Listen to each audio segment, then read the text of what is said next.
trade officials of the Asia-Pacific Economic Cooperation kicked off their two-day meeting in Korea's Jeju today against the backdrop of tougher trade conditions in light of U.S. tariffs. Our foreign affairs correspondent Bae Eun-ji has the latest. Top trade officials from 21 Asia-Pacific Economic Cooperation member states, including the U.S. and China, have gathered on Jeju Island ahead of the APEC Leaders Summit later this year. Led by South Korea's Minister for Trade Cheong In-kyo, this is the first time in 20 years that the country is hosting the APEC Trade Ministers meeting. I hope today's MRT meeting will lay a solid foundation for dialogue and collaboration to overcome the political and economic challenges as well as uncertainties that we encounter.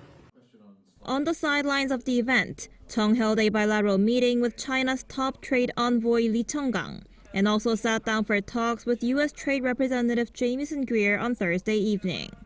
Greer is also set to meet South Korea's Minister of Trade, Industry and Energy An Deok-gun on Friday.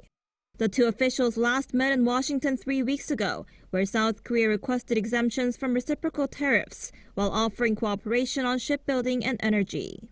Both sides are currently working to produce a package of deals to remove new U.S. tariffs before the July 8th deadline, when the 90-day pause on reciprocal tariffs is lifted. This year's event especially drew a lot of attention as major APEC member countries are seeking trade deals with the United States after President Trump announced a sweeping set of tariffs in April.